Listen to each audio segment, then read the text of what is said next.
Hello class 10th, welcome to audio fly with Nancy Gupta. इस lecture में हम पढ़ेंगे चैप्टर नंबर 7 जिसका परिचय है lifeline of national economy. Sorry, थोड़ा सा मेरा गला बैठा हुआ है। अगर आवाज आपको थोड़ी सी ब्लंट आ रही हो तो प्लीज आज मैनेज कर लीजिएगा।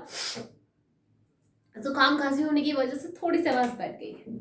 ओके, लास्ट लेक्चर में हम बात कर रहे थे, we have begin this chapter, we were on the introduction about means of transportation and we have studies the advantages of roadways in comparison to railways। आज का जो टॉपिक है वो रोडवेज पर ही है और आज हम पढ़ रहे हैं क्लासिफिकेशन ऑफ रोडवेज। बड़ा ही इंटरेस्टिंग सा मजेदार सा टॉपिक है और बहुत सारी बातें जान के आपको बहुत अच्छा लगेगा इस टॉपिक की। जैसे कि रोडवेज को अगर हम क्लासिफाई करें, यानी कि अगर हम रोड्स की कैटेगरीज देखें तो हमारे पास 1 2 3 4 5 6 कैटेगरीज हैं। ठीक है, अब ये 6 कैटेगरी में जो 6th कैटेगरी है उसकी भी 2 सब कैटेगरीज हैं, तो आप ये समझ लीजिए कि 8 कैटेगरीज। तो let's begin from the very first and priority wise category है। ये प्रायोरिटी के हिसाब से चलेगा कि सबसे पहले किसकी प्रायोरिटी है। वैसे वैसे मैं नंबरिंग डालती जाऊंगी, वैसे वैसे हम पढ़ते जाएंगे। Like number 1 is golden quadrilateral, नाम है इसका, और इसे कहते हैं सुपर हाईवेज। अब सुपर हाईवेज क्या होते हैं? देखो, 6 लेन का हाईवे होता है। आई होप लेन्स तो आपको क्लियर है, ठीक है, क्योंकि आजकल भी ऐसा कोई बच्चा नहीं होगा जो हाईवे पे कभी ट्रैवल नहीं किया हो। तो हाईवेज लेन के हिसाब से बनते हैं, सबको पता होगा। तो ये जो सुपर हाईवे है ये 6 लेन का हाईवे बनाया गया था। और ये बनाया किसने था? इसका जो मेंटेनेंस है, जो बनावट है, वो हमने की है under we have done it in the government of central government का अंडरटेकिंग प्रोजेक्ट है ये। और उन्होंने ये बहुत खासा ध्यान रख के ये प्रोजेक्ट बनाया था। इसका नाम रखा था गोल्डन क्वाड्रिलेटरल। जानबूझ के क्वाड्रिलेटरल क्या होता है? जिसके 4 कॉर्नर्स होते हैं, ठीक है, तो उन्होंने जानबूझ के नाम रखा गोल्डन क्वाड्रिलेटरल। अब देखो, समझने की कोशिश करो क्वाड्रिलेटरल कैसे हो गया। एक पॉइंट यहाँ, एक यहाँ, एक यहाँ और एक यहाँ। ये एग्जैक्टली ऐसा तो नहीं है, थोड़ा सा तिरछा बनेगा। ये जो है ये दिल्ली है, ठीक है, नॉर्थ में आ गया दिल्ली। फिर कोलकाता, ये आ गया आपका वेस्ट बंगाल की साइड्स, ठीक है, कोलकाता। थोड़ा सा नीचे गए हम, चेन्नई मिल गया हमको, बल्कि मैं चेन्नई को थोड़ा सा इधर कर देती हूँ क्योंकि इस तरफ है थोड़ा सा, ठीक है। और उसके बाद मुंबई, ये आ गया आपका मुंबई, ठीक है। ये 4 मेगा सिटीज हैं, 4 कोनों की, ठीक है। तो ये चारों को कनेक्ट करने के लिए इन्होंने जानबूझ के एक क्वाड्रिलेटरल बनाया, एक हाईवे बनाया जो इन चारों सिटीज को सीधे सीधे कनेक्ट करे। उससे होगा क्या बच्चों? इस कनेक्शन से देखो क्वाड्रिलेटरल बन गया ये, ठीक। ये कनेक्शन से सीधे भी एक रोड जाती है और ऐसे भी जाती है, ऐसे भी कनेक्टेड है। ये कनेक्शन बनने से, ये हाईवे बनने से, एक तो टाइम बचेगा सीधे सीधे मेगा सिटी पहुंचने का, और दूसरा आपका कॉस्ट भी बचेगा और जाना बहुत आसान है।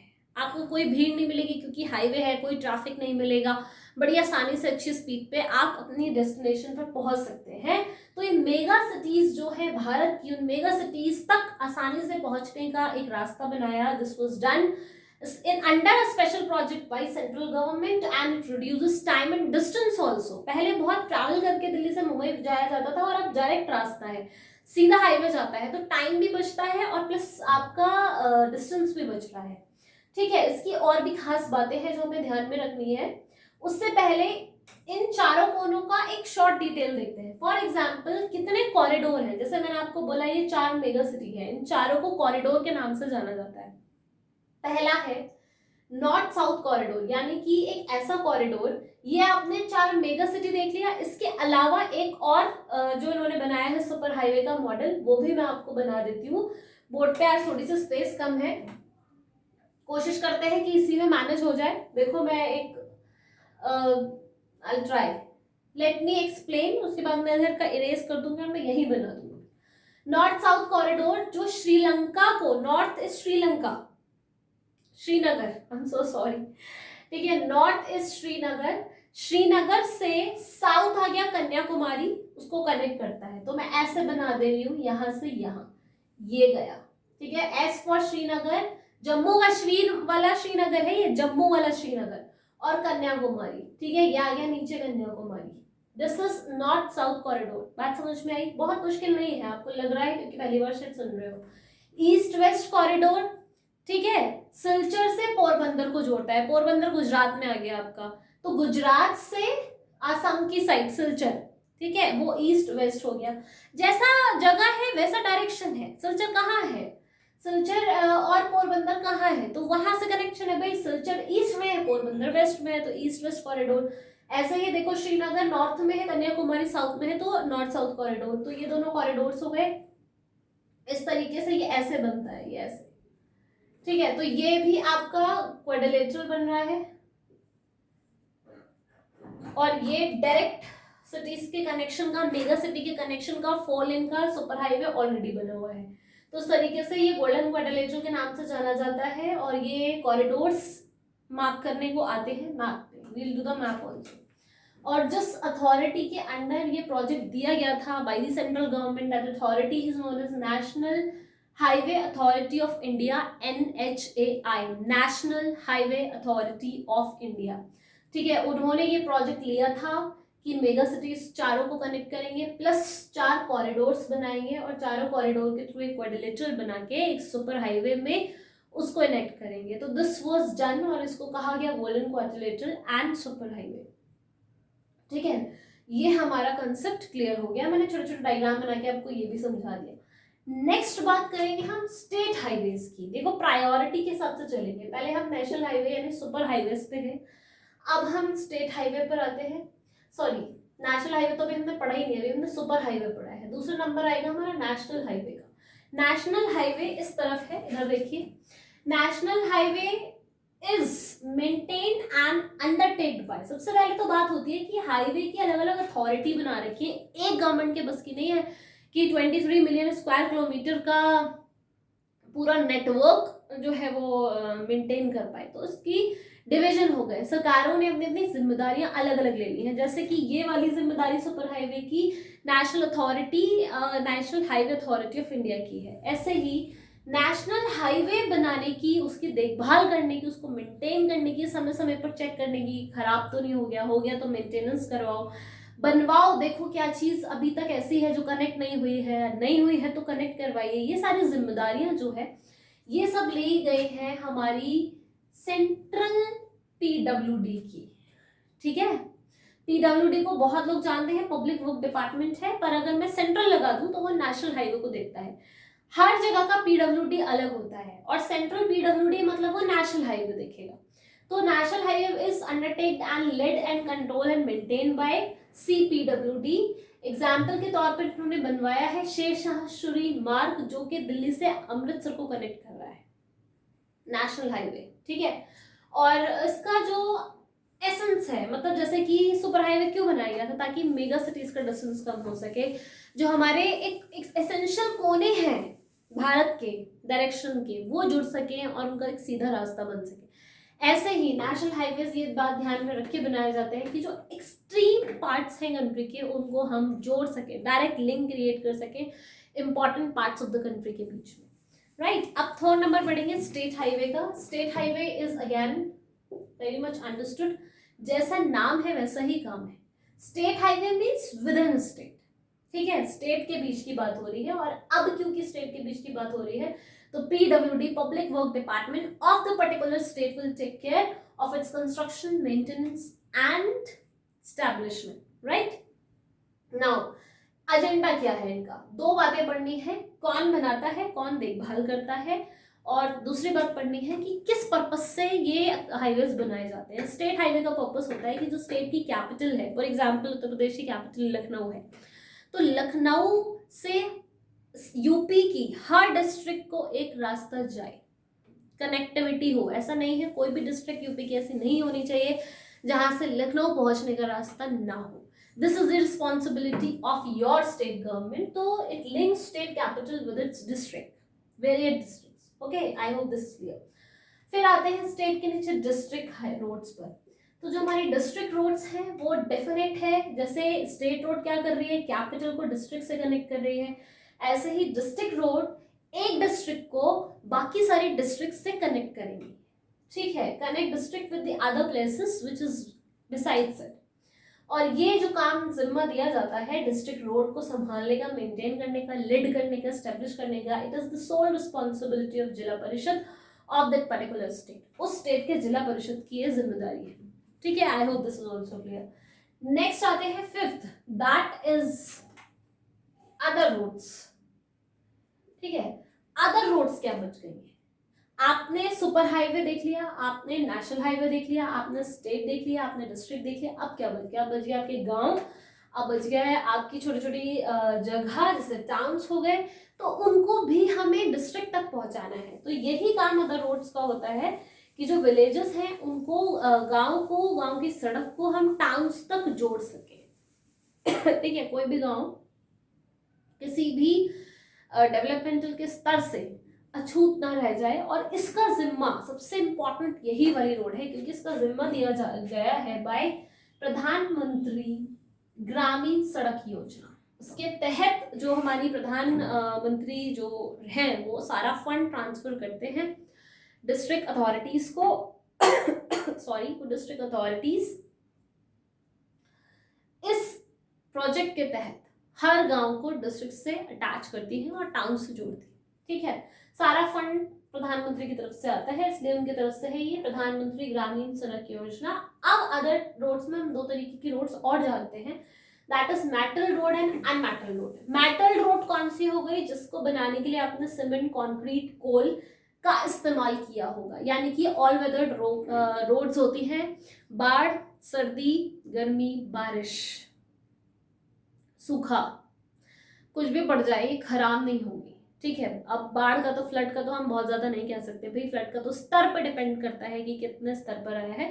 पर हाँ, बारिश का सीजन की इंश्योरिटी होती है कि बारिश से ये रोड कहीं पे भी बहकर नहीं जाएगी, ठीक। तो इस तरीके की all weather roads metal road में आती है। और जो आपकी कच्ची सड़कें हो गई, जैसे कि जो मिट्टी की सड़कें हो गई, जो सड़क अपने गाँव में लोग खुद से बना लेते हैं, वो जो रोड्स हो गई जो बह जाती हैं और पानी भर जाता है तो गायब हो जाती है, इस तरीके की रोड्स जो रह जाती हैं वो अनमेटल्ड हो जाती हैं, जो कि सीजन के हिसाब से बनती और बिगड़ती रहती है। क्लियर है? ये अलग से पूछ लेते हैं एक नंबर में, give definition of metal roads. So the roads which are made up of cement, concrete and coal are known as metal roads, ठीक है। तो ये 1 मार्क क्वेश्चन है, इसको आप ध्यान में रखेंगे भाई, पूछा जाता है। अब आती है हमारी जो लास्ट रोड बची है, that is number 6, border roads. Very very important. Border roads क्या हुआ? बॉर्डर समझ में आ गए आपके इंडिया के बॉर्डर्स, ठीक है।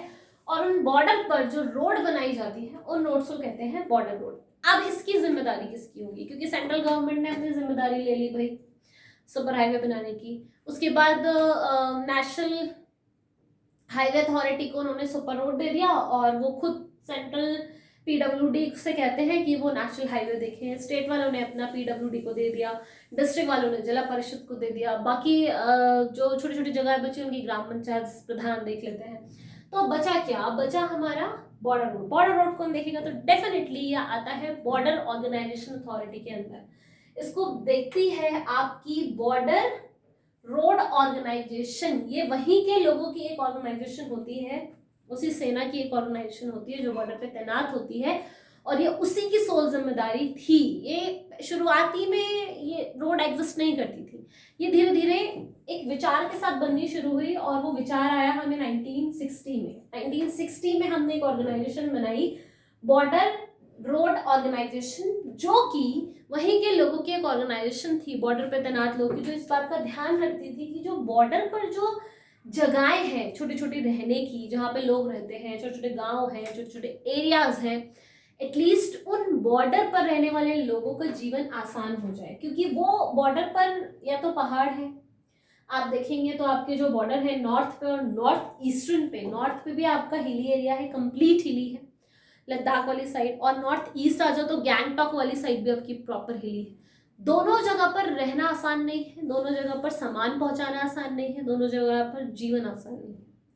तो कम से कम वहां की अगर रोड्स बन जाएंगी तो वो चीजें जो रोड ना होने की वजह से नहीं आ पा रही थी वो आ पाएंगी। तो इस बात को ध्यान में रखते हुए वहां पे एसेसिबिलिटी बनाने का जिम्मा उधर की ही बॉर्डर एसोसिएशन को दे दिया गया, which was known as border roads. तो वहां की रोडों को बॉर्डर रोड्स कहा जाता है, जिसको आप बहुत जानते भी होंगे। आजकल लेह लद्दाख की जो बॉर्डर रोड्स हैं उनको मोस्टली बच्चे जानते हैं, क्योंकि बहुत बढ़िया वो टूरिस्ट अट्रैक्शन बन गया है। ठीक है, so this is all that we have discuss. सबसे ज्यादा जो बोर्ड एग्जामिनेशन में पूछे जाने वाली रोड है वो सुपर हाईवेज है, गोल्डन क्वाड्रिलेटरल है, मैप में बनाने के लिए आता है, या 1 मार्क क्वेश्चन आ जाता है गोल्डन क्वाड्रिलेटरल की 4 मेगा सिटीज बता दीजिए, या ये पूछ लेते हैं कि कितने कॉरिडोर बने थे गोल्डन क्वाड्रिलेटरल में, कॉरिडोर के नाम दीजिए। तो भाई नॉर्थ साउथ बना था और ईस्ट वेस्ट बना था। तो नॉर्थ साउथ में we have Srinagar and Kanyakumari, and east west में we have Silchar and Porbandar. तो ये बात आप ध्यान रखेंगे, ठीक है। सेकेंड इंपॉर्टेंट आती है border roads, I have told you, और थर्ड इंपॉर्टेंट में आती है मेटल और अनमेटल रोड्स। तो बोर्ड की प्रायोरिटी के हिसाब से भी मैं आपको सारी चीजें बता रही, वैसे भी आपको प्रायोरिटी वाइज भी आपको सब कुछ बता दिया है, नंबर डाला हुआ है 1 2 3 4 5 6, ठीक है। आई होप पढ़ते वक्त कोई दिक्कत नहीं आएगी। बस 2 पॉइंट पढ़ने हैं सारी रोड के बारे में। पहले, इसको मेंटेन कौन करता है, बनाता कौन है, किसकी अथॉरिटेटिव पावर्स पर रहती है, और दूसरी ऑब्जेक्टिव क्या है रोड बनाने का, ये हाईवे बनाने का ऑब्जेक्टिव क्या है, ठीक है। 2 बातें आपने ध्यान में रखनी है, और टाइप ऑफ रोड्स ध्यान में रखना है, उनका नाम ध्यान में रखना है। आता है, बिल्कुल डिमांडेड क्वेश्चन है इस चैप्टर का, सो छोड़ना बिल्कुल नहीं है। In case if you have any doubt all over this, you can comment me in the comment section any time.